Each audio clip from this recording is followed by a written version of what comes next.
Hi everyone, this is Raj from Bansal biology. So 2026 June की answer की आ गई है। सो आज हम देखेंगे part A of this section. Okay, part A जो 2026 जून की जो एग्जाम हो रखी है उसका डिटेल्ड सॉल्यूशन देखेंगे। आई नो उन्होंने आंसर्स दे रखे हैं बट वो क्या आंसर सही है? ओके, तो इससे रिलेटेड आज हम डिस्कशन करेंगे पूरा detail solution along with that one direction test question, right.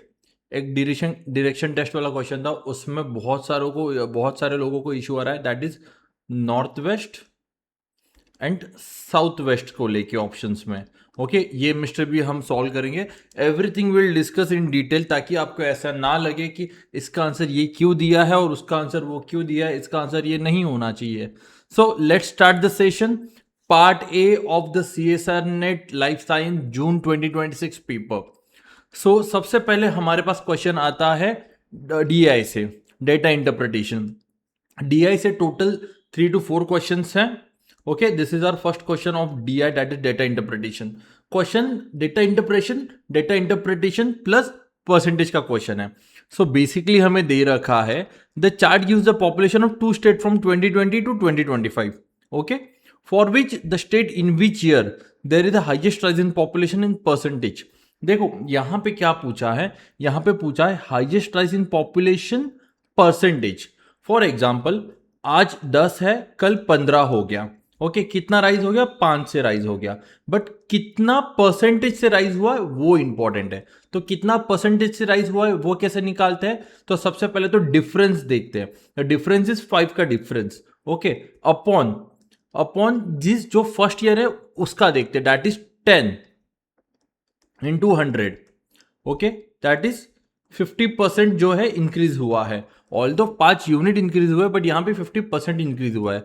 तो विथ सेम लॉजिक हमें क्या करना है, हमें ये पूरा क्वेश्चन जो है सॉल्व करना है। ओके, कैसे करना है ये पता लग गया, तो चलो सॉल्व करते हैं। तो सबसे पहले दे रखा है state A and state B. अब मुझे सारे करने की जरूरत है क्या? नहीं, मुझे क्या दिया है, जो ऑप्शन दे रखे हैं मुझे उसका ही निकालना है, दैट्स इट। ओके, क्योंकि सारा करते बैठोगे तो आपको बहुत टाइम लगेगा, हमें एफिशिएंटली क्वेश्चन को सॉल्व करना है। सो बेसिकली स्टेट बी 2022 मतलब क्या होगा? State B 2022। ओके, 2022 मतलब 2021 एंड 2022 का difference, that is state B 2022। यहां पे 2022 एंड 2021 का difference, that is state B, this is state B. Okay, तो this is 40 and this is 60। Difference कितना है? डिफरेंस इज 40 एंड 60 का 20 का डिफरेंस है। अपॉन अपॉन क्या करूंगा? ओरिजिनल वैल्यू, दैट इज किसके थ्रू हम देख रहे हैं? स्टेट ए फर्स्ट वैल्यू के थ्रू देखते हैं, दैट इज 40 इंटू 100। ये कैंसल 4 1 जा 4 5 जा, दैट इज 50%। ओके, तो फर्स्ट आ गया 50% स्टेट बी का। स्टेट बी 2021 देखेंगे, that is 40 and state B है ना 45 एंड 40। अब देखो 45 एंड 40 क्या है? डिक्रीज है। मुझे तो बोलना है कि हाईएस्ट राइज बोलना है, बट यहां पे तो क्या डिक्रीज हो गया, तो ये तो चला गया, तो ये तो ऑप्शन में नहीं होगा। Then state A 2023, state A 2023 that is this is state A 2023 and 40 and 45. The difference is state A 2023, the difference is 5 का difference है upon what 40 into 100।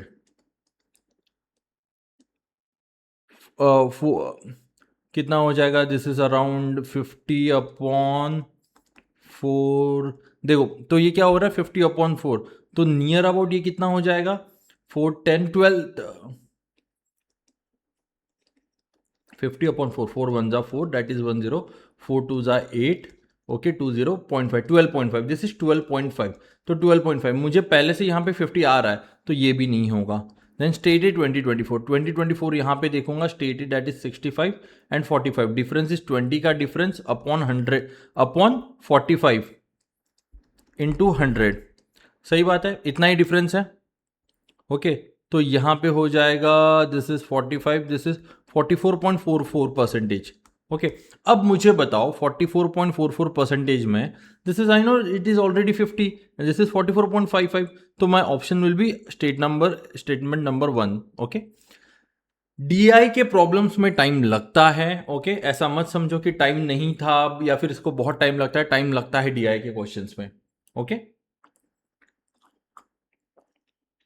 अब कितना इफिशिएंटली सॉल्व करते हो वो ज्यादा मैटर करता है rather than time. So next question.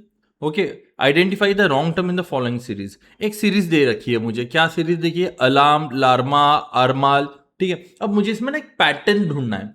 अगर आप ठीक से देखोगे पैटर्न आपको दिख रहा है, ALARM अलार्म, फिर ए आगे आ गया और ये वाला पीछे आ गया LARMA, फिर ये जो है ये वापस आगे ARMAL, फिर वापस ये पीछे जाएगा, साइकिल बन रही है एक RMALA। Okay then MALAR।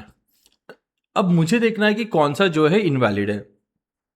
अब मैं ठीक से देखूं, लार्मा लार्मा, अलमार अलमार, रामला लिखा है RM, बट यहां पे RMALA चाहिए, तो दिस इज द रॉन्ग। ठीक है बट ये रॉन्ग है बट अपने लिए तो राइट ऑप्शन है ना, तो option number C is the right answer.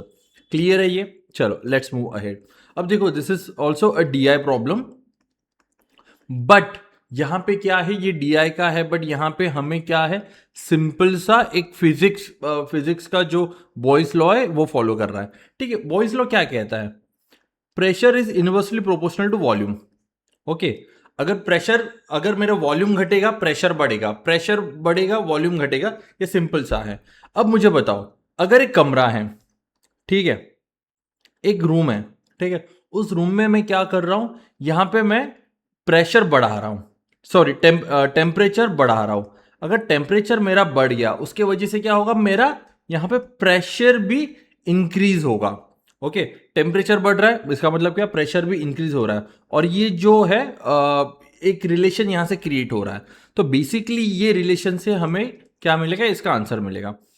Given graph is from Boyle's law representing graph of pressure P versus volume V। यहां पे प्रेशर दे रखा है, यहां पे वॉल्यूम दे रखा है एट डिफरेंट टेम्परेचर, और एक different temperature identify the correct relation between T1 T2 and T3। Suppose यहां पे मैं एक लाइन लगा लेता हूं, ठीक है, एक लाइन मार लेता हूं, suppose this is my a point. अगर हर एक पॉइंट पे मेरा वॉल्यूम सेम है, यहां पे देखो, यहां पे मेरा वॉल्यूम सेम रहेगा हर एक के लिए, यहां पे ये वॉल्यूम है। अब यहां पे मैं देखूंगा अगर मेरा प्रेशर बढ़ रहा है तो मेरा टेम्परेचर भी बढ़ेगा, अगर मेरा टेम्परेचर बढ़ रहा है तो मेरा प्रेशर भी बढ़ेगा, क्योंकि वॉल्यूम यहां पे स्टेबल है। तो अगर इस तरह से देखूंगा, ठीक है, तो यहां पे दिख रहा है आपको जैसे जैसे प्रेशर बढ़ रहा है वैसे वैसे टेम्परेचर बढ़ रहा है। तो सबसे ज्यादा टेम्परेचर कहां पे, मेरा T1 में सबसे ज्यादा टेम्परेचर है, देन T2 पे सबसे ज्यादा टेम्परेचर एंड देन T3 में सबसे ज्यादा टेम्परेचर है। तो ये जो इक्वेशन रहेगा that will be my answer. कहां पे है, this is option number 2, right. Next question, very simple question, very simple question, this is from ratio proportion. ऐसे टाइप के क्वेश्चन तो हमने बतेरे किए हैं, ओके, हमारे प्रैक्टिस में। क्या है, find the number when added to the terms 3:5 gives the ratio 5:6। Simple है, 3:5 मेरा रेशो था, जब मैं कोई एक नंबर ऐड करता हूं मेरा रेशो 5:6 होता है। अब कौन सा नंबर है, अब देखो ऐसे जब जब भी क्वेश्चन आ जाए ना, गो थ्रू ऑप्शंस, सिंपल है। तो सबसे पहले मैं क्या क्या करता हूं, 5 ऐड करता हूं।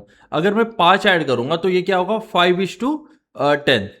देन मैं 6 ऐड करता हूं, ओके दिस इज 5 ऐड कर दिया, 6 ऐड करता हूं in this, that is 9:11। Then मैं क्या करता हूं, 7 ऐड करता हूं इसमें, that is 10:, this is 7 + 2 12, 7 add कर दिया, एंड देन 4 इज 8 ऐड करता हूं, दैट इज 11:13। ठीक है 8 ऐड कर दिया। अब मुझे क्या करना है, बस देखना है कौन सा, यहाँ पे 2 4 एंड 2 5 4:5 आ रहा है, मुझे 5:6 चाहिए, ये नहीं जाएगा। 2 5 2 6 5:6 आ गया ना, 5:6, दैट इज जब मैं ऐड करूंगा 7, option number 3 is the right answer. Okay clear है, ये सिंपल था। ओके चलो next move to next question, let's move to next question. So ये क्या है, कोडिंग, डिकोडिंग। ठीक है, ये भी हमने सॉल्व किया था।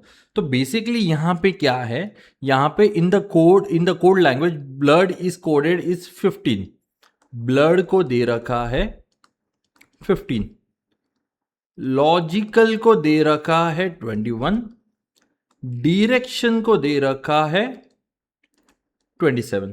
अब मुझे बताना है कि लॉजिक क्या है रिमेंबर के लिए, REMBERING, रिमेंबरिंग के लिए। तो अगर ऐसे मैं देखूं 5 है, ओके 15 है सॉरी, ठीक है, तो यहाँ पे 1 2 3 4 5, 5 इंटू 3 करूंगा 15 मिलेगा। अगर ये लॉजिक हर एक चीज के लिए जा रहा है क्या मेरा, 1 2 3 4 5 6 7, 7 इंटू 3 करूंगा दैट इज 21, ओके जा रहा है। तो यहां पे मुझे कितना आना चाहिए, 9 आना चाहिए, ठीक है। 1 2 3 4 5 6 7 8 9, 9 इंटू 3 27। तो रिमेंबरिंग कितना है, this is are 1 2 3 4 5 6 7 8 9 10 11, that is 33 into 3, the answer must be sorry 11 into 3 that is 33, 33 option में है, option number 2 is the right answer, okay. और इसका जो सोल्यूशन है वो भी आंसर की के अकॉर्डिंग ऑप्शन नंबर 2 ही है, ओके। आगे बढ़ते हैं। ये जो क्वेश्चन है this is a question from number system LCM, although ये आपको क्लॉक्स का लगेगा बट ये नंबर सिस्टम एलसीएम से है, ओके।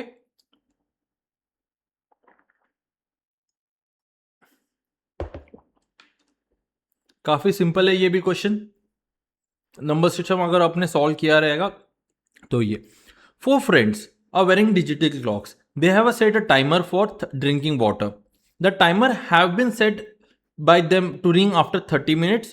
Friend A ने 30 minutes, friend B ने 1 hour, friend C ने 1.5 hours, ABCD मैं नाम दे रहा हूँ, and friend D ने 1 hour 45 minutes.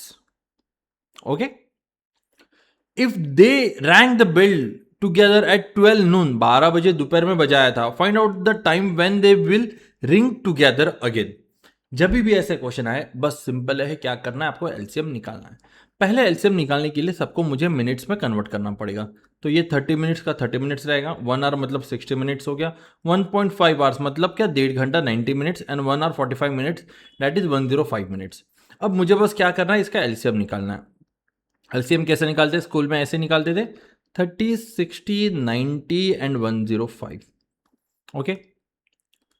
2 15 आर 230 245, ये 105 ऐसे ही आएगा, 15 ऐसे ही आएगा क्योंकि 2 के टेबल में 15 नहीं आता, 2 15 आर 45 45 105, 3 के टेबल में आता है 3 5 जा 15, 3 1 जा 3 5 जा 15, एंड 3 3 जा 9 3 5 जा 15, again 3 5s are 15, then 5 1s are 5 1s are 5 1s are 5 7s are and 7 1s are, क्या क्या आ गया मेरे पास, 2 into 2 into 3 into 3 into 5 into 7, that is 4 into 9 into 35, okay. क्या होता है टोटल 1260, ओके 1260 आ गया। अब ये क्या है, मिनट्स है, और यहां पे मुझे आर में दे रखा है, तो इसको मुझे क्या करना पड़ेगा, आवर्स में कन्वर्ट करना होगा। तो 1260 अपॉन डायरेक्टली मैं 60 कर देता हूं, कितना आ जाएगा मेरे पास यहाँ पे 21 आवर्स, ठीक है। ये कैंसिल 6 2 जा 12, 6 1 जा 6, ओके 21 आवर्स आ गया। अब यहाँ पे क्या करना है, सिंपल है, 12 बजे के बाद मुझे 21 घंटे आगे गिनना है, ओके। अगर अभी 12 बजे, 12 टू 12 12 घंटे क्या होता है, रात के 12 बज गए, ठीक है, 12 टू 12 12 बज गए, और आगे कितने बज गए, 9 घंटे बज गए, तो यहां पे 9 AM मॉर्निंग में ही होगा, ओके। तो answer will be option number 3, clear है ये, और इसका आंसर भी ऑप्शन नंबर 3 ही था, okay. All good, question simple था काफी।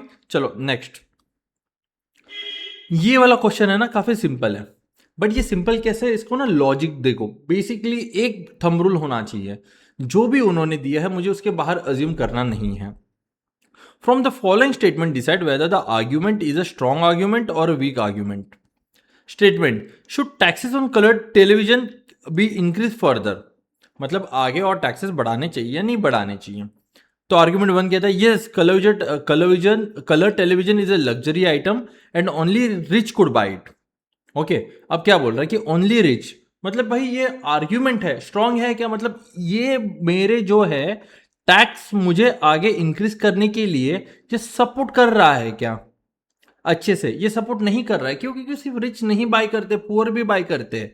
ओके, तो दिस इज, ये हट गया, ये हट गया। Then no television are bought by the poor too. अब मुझे एक बात बताओ, अगर सपोज कोई लग्जरी गुड है, फॉर एग्जांपल हम सिगरेट्स पकड़ लेते हैं। सिगरेट्स अमीर भी पीता है, गरीब भी पीता है।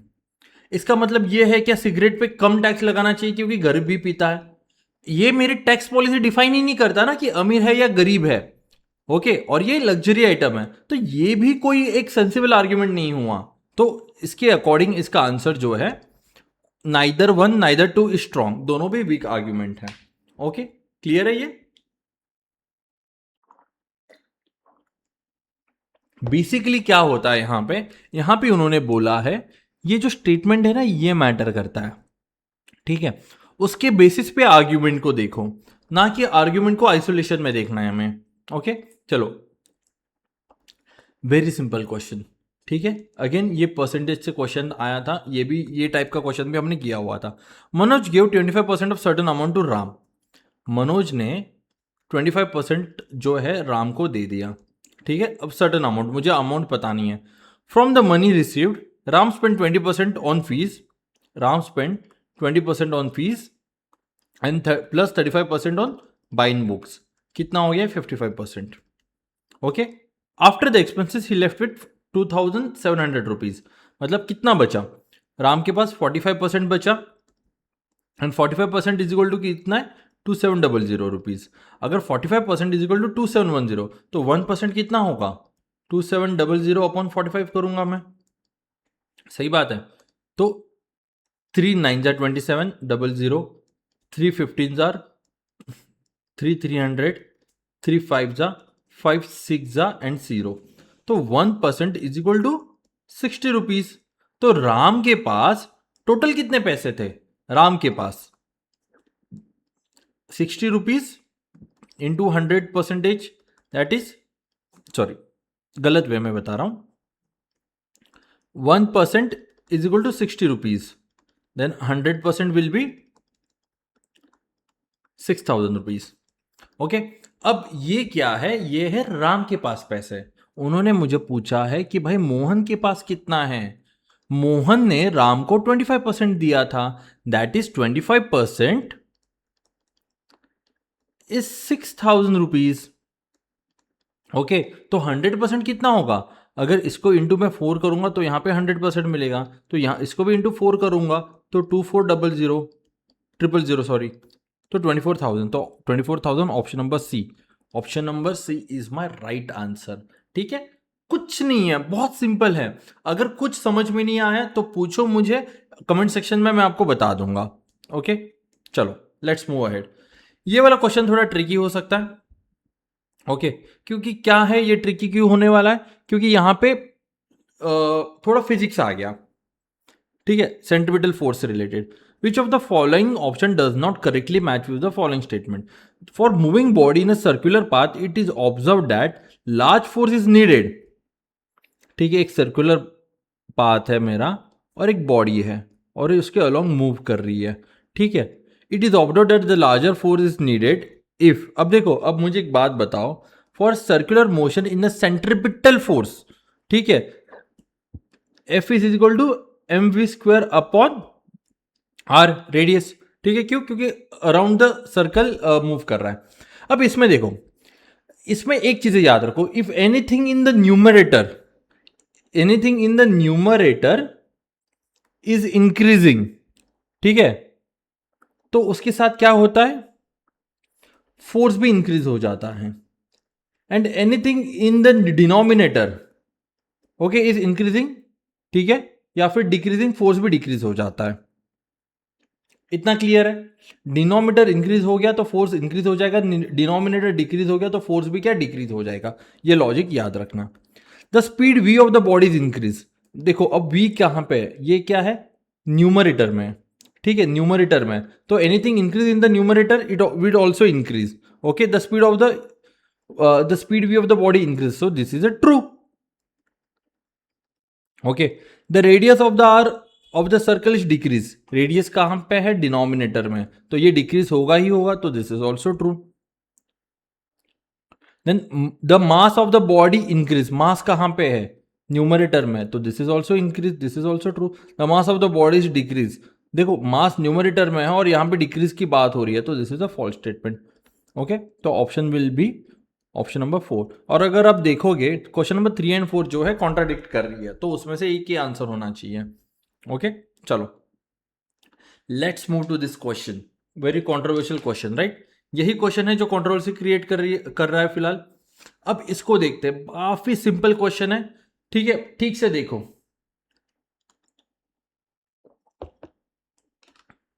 लॉजिक देखो, logic, I am standing in the centre of a circular field, मतलब एक सर्कुलर फील्ड है, ठीक है। I go down south to the edge of the field and turn left. I walk along the boundary of the field equal to the 3/8 of the circumference. ठीक है, 3/8 of the field मतलब क्या, मेरी एक field है ऐसी, ठीक है, उसको मैं क्या करता हूं, 8 पार्ट में डिवाइड कर लेता हूं, ठीक है, 8 पार्ट में मैंने डिवाइड कर ली, ठीक है। ये आपके रेफरेंस के लिए, दिस इज 1 2 3 4 5 6 7 8, ठीक है। अब देखो, I am standing at the centre of the field, यहां पे मैं खड़ा हूं। I go down south to the edge of the field, okay, I go down to south to the edge of the field, यहां पे मैं आया, मतलब अब मैं क्या कर रहा हूं, मेरी डायरेक्शन कहां पे, यहां पे देख रहा हूं, ठीक है, नीचे की तरफ देख रहा हूं। And I turn left and walk along the boundary. अब देखो, अगर मैं यहां पे देख रहा हूं तो मेरा लेफ्ट कहां पे होगा, तो ये मेरा लेफ्ट होगा एंड ये मेरा राइट होगा। ओके, देखो ना, अगर आप साउथ की तरफ देख रहे हो तो आपका लेफ्ट और राइट कहां पे होगा, ये देख लो, ठीक है। आई गो लेफ्ट, ठीक है, आई गो लेफ्ट, जैसा ये बोल रहा है मैं लेफ्ट चला जाता हूं। Turning left I walk along the boundary of the field to the 3/8 of the circumference. 3/8 मतलब क्या, मतलब यहां से 3/8, 1 2 3, मतलब ये इधर तक, दैट इज 135 डिग्री हो गया ये, ठीक है, यहां तक चला जाता हूं, तो ये मैं यहां तक चला गया, ठीक है, मैं यहां तक चला गया। अब इसके बाद बोला है, then I turn to the west and goes opposite point of the boundary, ठीक है। देन आई टर्न वेस्ट, ठीक है, मैं क्या कर रहा हूं, देन आई टर्न वेस्ट। अब देखो, this is what, this is your north, this is your south, this is your west and this is your east. अब मैं यहां पे हूं, this is my north, this is my south, this is my west and this is my east. अब मैं क्या कर रहा हूं, अब मैं देखो यहां पे देख रहा हूं, ठीक है, इस तरफ देख रहा हूं, मैं इस तरफ देख रहा हूं, ऐसे ही देख रहा हूं ना, मैं इस तरफ देख रहा हूं। अब उन्होंने बोला है कि मैं अब वेस्ट की तरफ देखने लग गया, मतलब मैं वेस्ट की तरफ देखने लग गया, ठीक है, ये वेस्ट है, यहां पे देखने लग गया, ठीक है। Then I turn west and go across the opposite point of the boundary. तो वेस्ट की तरफ देखने के बाद मैं अपोजिट पॉइंट यहां पे नहीं देखूंगा ना, मतलब ऑब्वियसली मैं देख यहां रहा हूं और मैं ऐसे थोड़ी ना चलूंगा, मैं अपोजिट ऑफ द बाउंड्री ही जाऊंगा, ठीक है, यहां पे। अब मैं देखता हूं कि देखो ये डायरेक्शन कौन सा है, this is my north west direction, तो मेरे अकॉर्डिंग इसका आंसर जो है नॉर्थ वेस्ट आना चाहिए, ठीक है। इसकी आर्ग्यूमेंट कोई क्या बोल रहा है कि सर ऐसे कैसे, यहां पे जो है, यहां पे बोल रहा है then I turn west and go across the opposite point of the boundary, ठीक है, यहां पे मैं हूं, देन आई टर्न वेस्ट, मैं वेस्ट की तरफ देखने लग जाता हूं और यहां से ऐसे चल लेता हूं, कोई सेंस ही नहीं बनता ना। मुझे डायरेक्शन क्यों दे रहा है, ये डायरेक्शन टेस्ट है ना, ये रैंडम लॉजिक का क्वेश्चन नहीं है, this is a direction test question. बताओ मुझे, समझ में आ रहा है आपको ये, this is a direction test question. तो यहां पे मैं क्या कर रहा हूं, डायरेक्शन के हिसाब से जाऊंगा,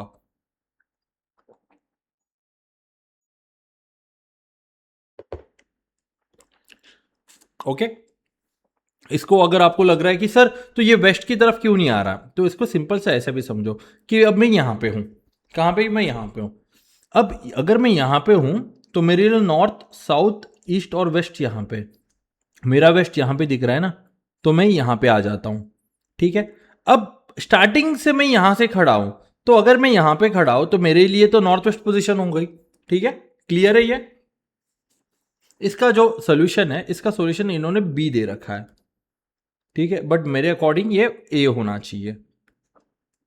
ओके, ऑल गुड, चलो आगे बढ़ते। This is again a question from D I से ये क्वेश्चन है। The graph shows the speed of the car in its journey of 10 hours. Which of the following statement is correct for the journey shown by the graph. ठीक है, अब देखो, the average speed of the car is 40 kilometre. अब अगर आप average speed निकालते बैठोगे बहुत टाइम लगेगा, क्योंकि मुझे एवरेज स्पीड निकालने के लिए सबसे पहले सबका मुझे क्या निकालना पड़ेगा, कितना किलोमीटर इन्होंने, क्योंकि यहां पे तो मुझे स्पीड दे रखा है और टाइम दे रखा है। ठीक है, बताओ, मुझे स्पीड दे रखा है और टाइम दे रखा है। Speed is equal to distance upon time, ये मेरा फॉर्मूला है। अब स्पीड और टाइम से अगर मैं हर एक का निकालते रहूंगा 10 का बहुत टाइम लगेगा, तो इसको मैं रख देता हूं। The distance covered in 4 to 6 hour slot is 80 kilometre. देखो 4 और 6 आवर स्लॉट, ठीक है, यहां से लेके यहां तक कितना है 60। ठीक है, स्पीड कितनी है 60 है, और कितना है 2 घंटा है। अब देखो 60 है और 2 घंटा है, तो कितना कितना कवर करूंगा, तो 60 है इंटू 2 आवर्स में ट्रैवल कर रहा हूं। एवरेज स्पीड 60 है ना, यहाँ पे पूरा फ्लैट है। ठीक है, तो कितना हो जाएगा 120 किलोमीटर, बट यहाँ पे मुझे बोला है 80 किलोमीटर, तो ये नहीं है। देन इसके बाद बोला है the distance covered in 6 to 8, 6 to 8 is this. ठीक है, यहाँ पे क्या है, this is 60 and this is 70, और ये ऊपर जाके नीचे आ रहा है, मतलब मैं एक बेस मीन एवरेज ले सकता हूं, दैट इज दोनों का बीच का 65। 65 इंटू 2 दैट इज 130 किलोमीटर, और यहाँ पे कितना बोल रहा है 120 किलोमीटर, तो ये भी नहीं है। The highest acceleration rate achieve during the journey is 20 kilometre. Acceleration मतलब क्या, बढ़ते जाना। ठीक है, तो यहाँ पे मुझे दो ही दिख रहा है, एक तो ये दिख रहा है हाईएस्ट के लिए, और दूसरा ये दिख रहा है हाईएस्ट के लिए। तो मैं क्या करता हूँ, ये इसका निकालता हूँ। तो देखो अब एक्सीलरेशन है, अब हाईएस्ट के लिए है। ठीक है, मतलब क्या हो रहा है, ये जो मैं 20 की स्पीड, 0 to 20 की जो स्पीड है, मैं 1 घंटे में कवर कर रहा हूँ, दैट इज 20/1। एक्सीलरेशन कितना आ गया 20 kilometre per hour, this is 20। Okay, 20 तो दे रखा है। अब मैं ये चेक करता हूं, ये जा रहा है 2 से लेके 4 तक, 2 घंटे में मैं 20 से 60 जा रहा हूं। 2 घंटे में 20 से 60 जा रहा हूं, that is 40/2 hours, that is 20 kilometre per hour again. अब यहां पे मुझे बताओ, यहां पे भी 20, यहां पे भी 20, तो यहां पे राइट ऑप्शन तो मुझे 4 ही दिख रहा है, राइट। तो directly 4 is my right answer. मैं 1 के लिए नहीं जाऊंगा, क्यों, क्योंकि 1 इज वेरी मच लेंदी, जाने की जरूरत ही नहीं है। ओके, चलो क्लियर है ये। अब देखो again this is a question from puzzle, very simple question, आपको कुछ करना नहीं होता। ठीक है, बस जो दिया हुआ है उसको सॉल्व करना होता है, दैट्स इट, और कुछ नहीं करना। ओके, क्लियर है ये। चलो जस्ट अ सेकेंड, 1 मिनट, आप सॉल्व करो और मुझे इसका आंसर बताओ क्या है। ओके,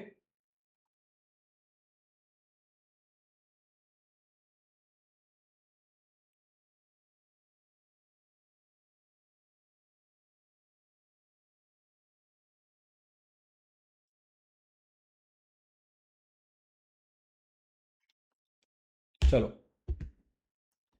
सिंपल है, क्वेश्चन काफी सिंपल है। देखो क्वेश्चन में क्या दे रखा है, बस उतना अच्छे से देखो। अगर एक बार क्वेश्चन दिख गया आपको, तो फिर ये आ जाएगा। ठीक है, क्या दे रखा, देर आर 5 पर्सन ABCDE, 5 लोग हैं, ABCDE, 5 लोग हैं, are travelling to the 5 different places. कौन से प्लेसेस पे, हैदराबाद, कौन सा, हैदराबाद, बैंगलोर। तो सबसे पहले मुझे पता लग गया ये जो है यहाँ पे सिटीज के बारे में बात करें, तो मैंने ऊपर सिटीज लिख लिया। ठीक है, देन इसके बाद बोल रहा है कि वो मोड ऑफ ट्रांसपोर्ट भी है, तो मोड ऑफ ट्रांसपोर्ट मैंने लिख लिया। ठीक है, अब मुझे क्या करना है, मुझे बस जो जो दे रखा है वो फिल करना है। ओके, देखो तो सबसे पहले वो कह रहा है, कहाँ गया, okay, A is not travelling to Pune. A जो है पुणे के लिए ट्रैवल नहीं करता, तो ये मैं हटा देता हूं। क्यों, क्योंकि A is not travelling to Pune. कहाँ गया, A is not travelling to Pune and going by flight. कैसे जा रहा है, फ्लाइट से जा रहा है। ठीक है, देन सेकंड क्या है, D is not travelling to Hyderabad. D is not travelling to Hyderabad, D जो है हैदराबाद नहीं जा रहा है, एंड गोइंग बाय बाइक। ठीक है, then B is going to Bangalore, B जो है कहा जा रहा है बैंगलोर जा रहा है, तो इतना मैंने लिख लिया। C is going to Delhi by car, C is going to Delhi by car.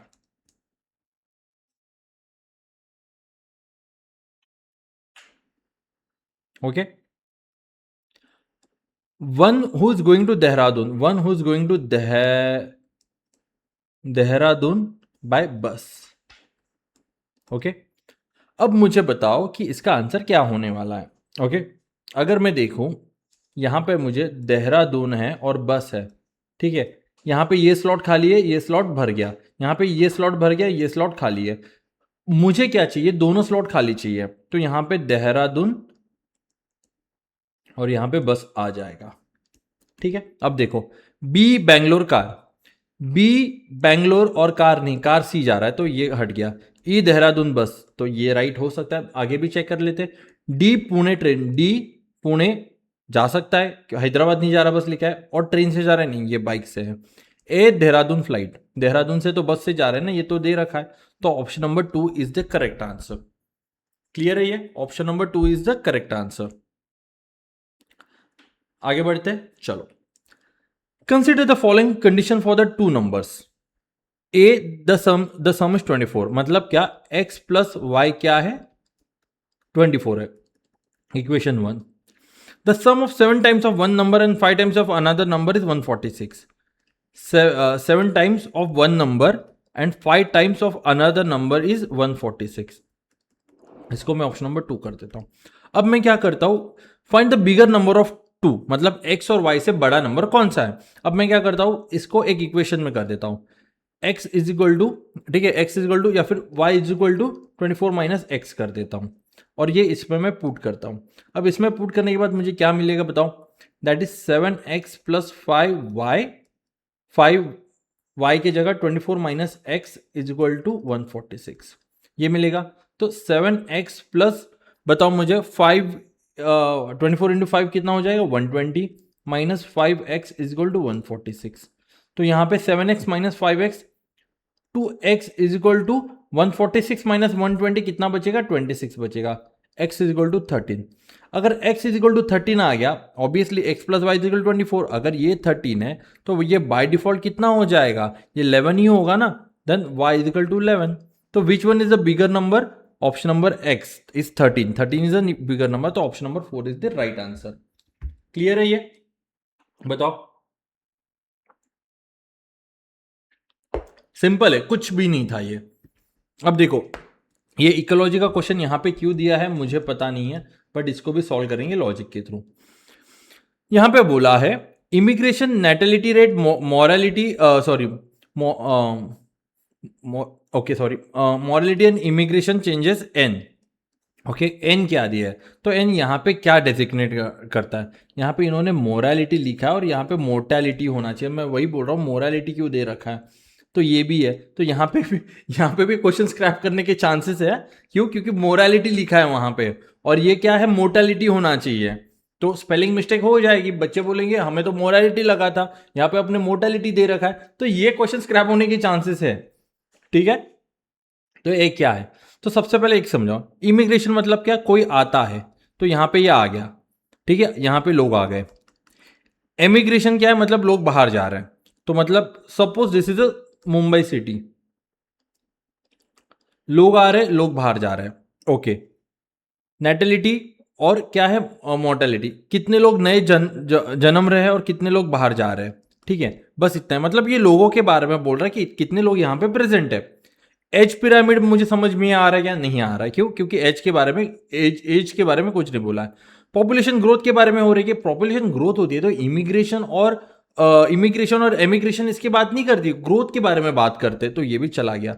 Density हो, हाँ यस, ये डेंसिटी, ये पॉपुलेशन, कितनी पॉपुलेशन है वहां पे, डेंसिटी की बात हो रही है, और इंटरेक्शन की बात भी हो ही नहीं रही है यहाँ पे, तो option number C is the right answer. Okay, चलो आगे बढ़ते हैं।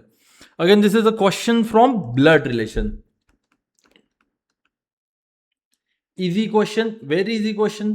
ठीक है, ब्लड रिलेशन में क्या होता है, आपको बस 3-4 रूल्स याद रखने हैं। मैं गर्ल्स को, ठीक है, विमेन को या फिर गर्ल को सर्कल से डिनोट करूंगा, मैन को, ठीक है, स्क्वायर से डिनोट करूंगा। जो मैरिड है, ठीक है, जो मैरिड है उसको डबल लाइन से डिनोट करूंगा, और जो सिबलिंग्स है उसको सिंगल लाइन से डिनोट करूंगा। और अगर जनरेशन है तो ये मेरी जनरेशन ऊपर नीचे में दिखाऊंगा। In a family of 6 person ABCD there are 2 married couples, ठीक है, इससे तो कुछ समझ भी नहीं आया। D is the grand mother of A. D कौन है? ग्रैंड मदर है, मतलब उसका जेंडर दे रखा है ऑफ ए, ठीक है, यहाँ पे कोई तो एग्जिस्ट करता है और ये ग्रैंड मदर हो गई, ठीक है। बी का मुझे जेंडर दे, ए का जेंडर दे रखा है, नहीं दिया। अब यहाँ पे बोला D is the mother of A and D is the grand mother of A and mother of B. Mother of B मतलब क्या?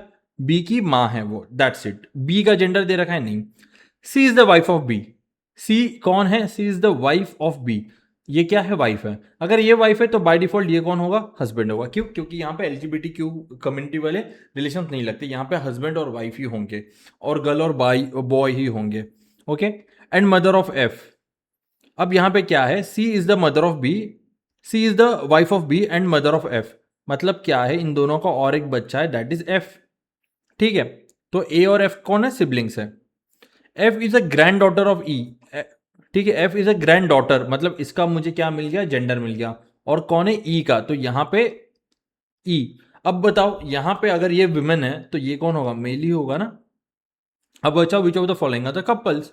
डी और ई होने चाहिए, तो यहाँ पे डी और ई है, यस है, तो ऑप्शन नंबर 2 राइट आएगा, ओके। क्योंकि बी और सी भी है और बी और सी ऑप्शन में ही नहीं है, तो ऑप्शन नंबर क्या होगा? डी और ई, ओके। और ए और एफ कौन है? Both are siblings, okay. तो ये भी क्वेश्चन क्लियर है ब्लड रिलेशन का। Again simple interest compound interest वाला क्वेश्चन है, सिंपल है। एक फॉर्मूला होता है सिंपल इंटरेस्ट का, फॉर्मूला क्या होता है? PRT/100, ओके, दैट्स इट, इसके अलावा कुछ नहीं है। अब क्या है?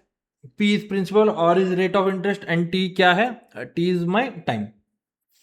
अब यहां पे देखो, for a certain sum the principal interest in 2 hours at 8% per annum is 90 rupees more than the simple interest in 1.5 years at the rate of 10% per annum for the same sum, okay. मतलब यहाँ पे principal same है और मुझे difference बोला है, तो सबसे पहले मैं 2 ईयर का निकाल लेता हूँ एंड देन 1.5 ईयर का निकाल लेता हूँ, और मैं दोनों का डिफरेंस देखूंगा, that is my difference.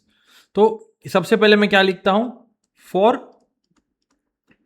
2 years कितना है? At 8% rate of interest. तो SI1 यहां पे नाम देता हूं, दैट इज PNR। पी तो प्रिंसिपल दे नहीं रखा है, 8 of rate of interest and time 2 years है, अपॉन क्या आएगा? अपॉन 100। तो ये कितना बनेगा बताओ मुझे? This is 16 upon 100 into P. तो 16 अपॉन 100 इसको मैं क्या करता हूं? That is 16% of P, okay, 16% of principal, जो मेरा सिंपल इंटरेस्ट 1 है, and for 1.5 year at the rate of interest of 10%। तो SI2 क्या करता हूं यहां पे? P इंटू 1.5 इंटू 10 अपॉन 100, तो ये हो जाएगा कितना? 15%। 15 upon 100 into P, that is 15% of P. And the difference between S1 and S2 is 90 rupees. तो SI1 माइनस SI2 कितना हो जाता है? 16% minus 15%, that is 1% is equal to 90 rupees. अगर 1% इज इक्वल टू 90 रुपीज है तो 100% कितना होगा? 90 इंटू 100 करूंगा, दैट इज 9,000 रुपीज। तो प्रिंसिपल क्या है? मेरा सम क्या है? 9,000 रुपीज, ठीक है। Very simple question. चलो let's move to next question, that is 17। 4 question बचे, ये भी हो जाएगा।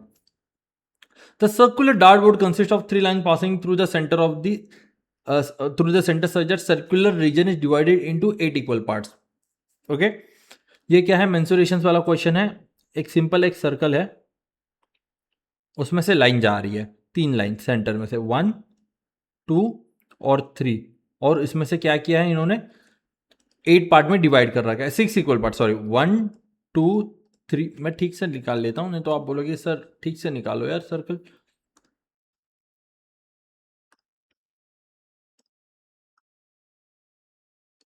ओके गुड, चलो इस पे ड्रॉ करते हैं। तो दिस इज माय फर्स्ट, इसको भी ठीक से करते हैं ना, अगर इतना ही कर रहे हैं तो ये भी ठीक से कर लेते हैं।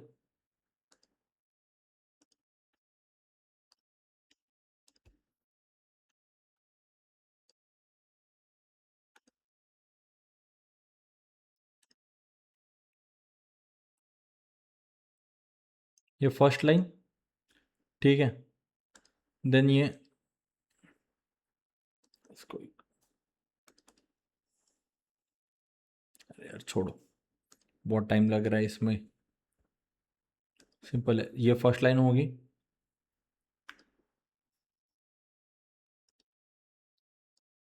This is my second line, ये फर्स्ट लाइन, और ये थर्ड, ठीक है। अब मैंने क्या किया, इसको इक्वल साइज में डिस्ट्रीब्यूट कर लिया।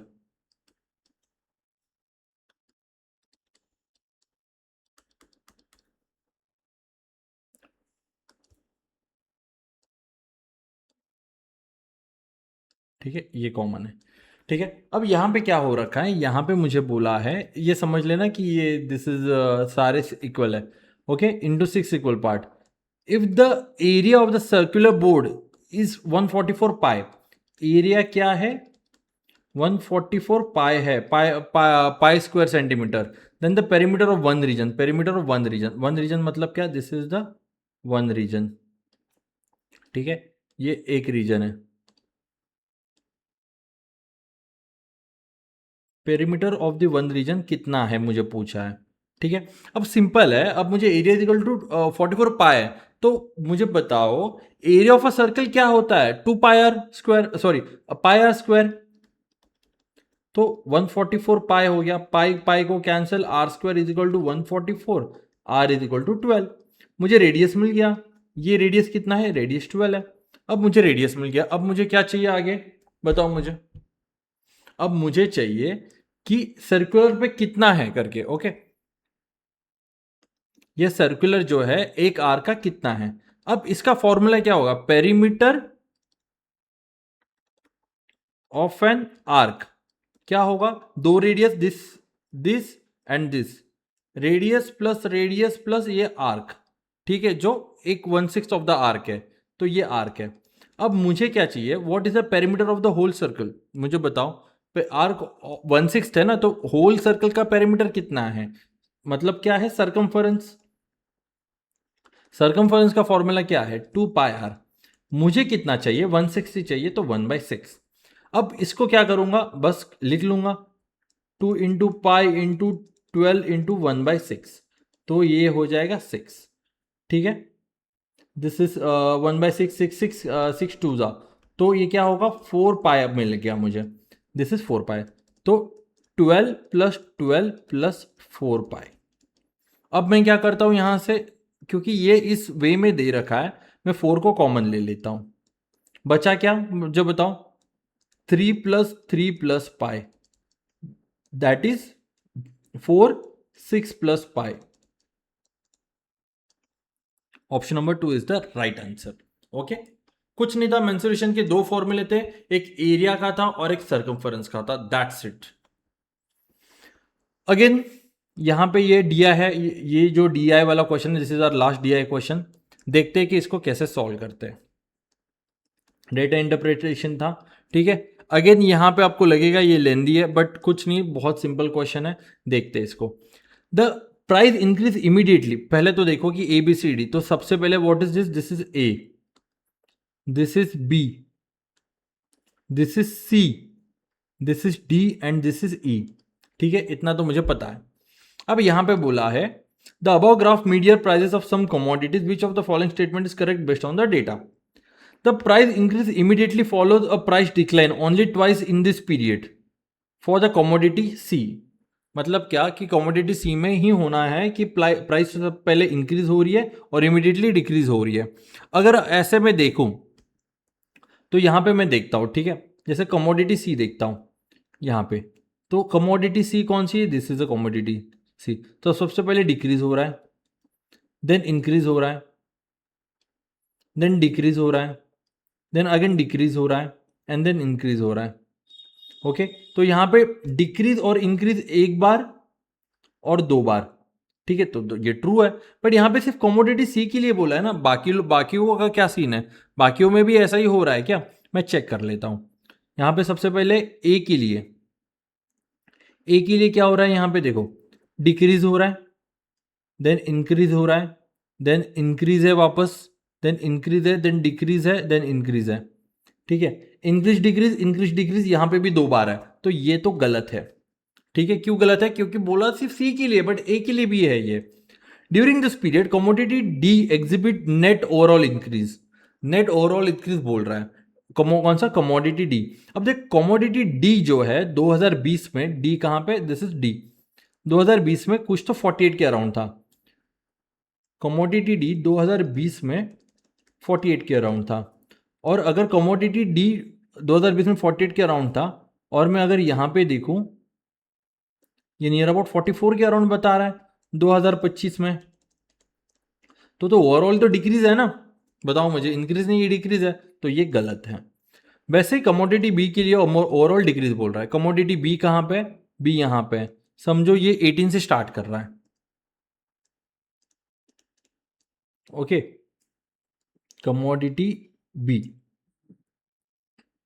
ठीक है, कंपैरेटिवली देखते हैं। ये सॉरी 18 नहीं, this is what, this is 22। 18 तो नीचे आ जाएगा, दिस इज 22।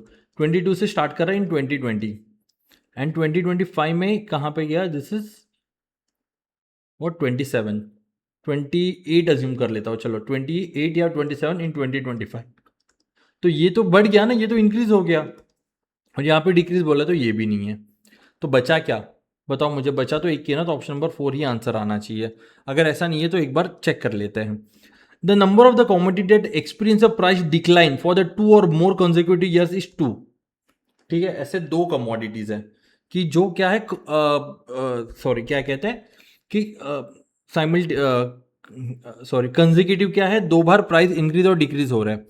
अगर ये देखूं, ठीक है,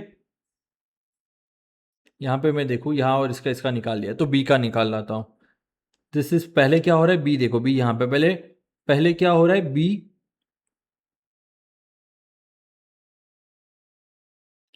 बी सबसे पहले इंक्रीज हो रहा है, ठीक है, देन डिक्रीज हो रहा है, देन इंक्रीज हो रहा है, इंक्रीज हो रहा है, एंड देन डिक्रीज हो रहा है। डी देखो, डी क्या है? डिक्रीज हो रहा है, then increase, decrease decrease, and then increase. Okay, and E कहाँ पे? ई डिक्रीज हो रहा है, इंक्रीज हो रहा है, इंक्रीज हो रहा है, डिक्रीज हो रहा है और इंक्रीज हो रहा है। अगर मैं देखूंगा तो ऑप्शन नंबर सी, ठीक है, option number C and option number D, दो ही मुझे क्या दिख रहा है कि साइमल्टेनियस कंसेक्यूटिवली 2 बार डिक्लाइन हो रहा है, बाकी तो है ही नहीं। तो ये 2 कमोडिटी है यहाँ पे, तो ए डी ई नहीं हो रहा है एंड बी हो रहा है, तो option number D is the right answer. Okay, तो ये डी आई वाला भी हो गया। अगेन ये क्वेश्चन है, this is a question from mean, median and mode. ठीक है, देखो सिंपल है, मुझे मीन बताओ। Mean is what? Average, average of all the values. Median क्या है? होता है मिडल वैल्यू, ठीक है, मिडल वैल्यू, ठीक है, या फिर medium value. For example the startup science lab of 9 employees page is employ between 25,000 to 75,000 per month. 9 employ है, 1 2 3 4 5 6 7 8 and 9। The median salary of the lab is 55। Median मतलब क्या? बीच वाले को, इज 55K। ठीक है, the highest earning employ got a device patent in the name of the company to appreciate the achievement, he got 25% hike of the salary. मतलब इसको क्या मिला? 25% हाइक मिला सैलरी में। फॉर एग्जाम्पल इसकी सैलरी अगर जो भी है 55 के ऊपर है, तो उसको हाइक मिला। After the hike the what would be the new median of the company. अब मुझे बताओ ना, मीडियन क्या है? Median is not average. अगर एवरेज होता तो सबका एवरेज बढ़ता, ठीक है, क्यों? क्योंकि पैसे बढ़ गए, but median is just a values, और मुझे मिडल वैल्यू पता होना चाहिए, तो मिडल वैल्यू तो मेरी वही रहेगी ना। बताओ मुझे, तो मिडल वैल्यू वही रहेगी, तो ऑप्शन क्या है? Option number 4 is the right answer, क्योंकि कंसेप्ट क्या है? कंसेप्ट है मीडियन का।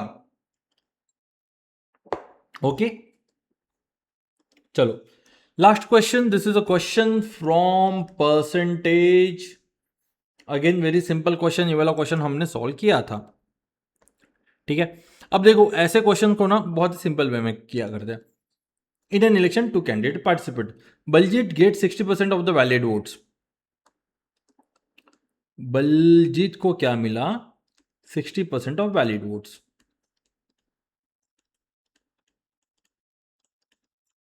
If the total votes are 15,000, total votes कितने हैं? 15,000. What is the number of the valid votes the other candidate gets? Vicky, देखो अगर बलजीत को 60% है तो विकी को कितना मिलेगा? 40% ऑफ वैलिड वोट्स.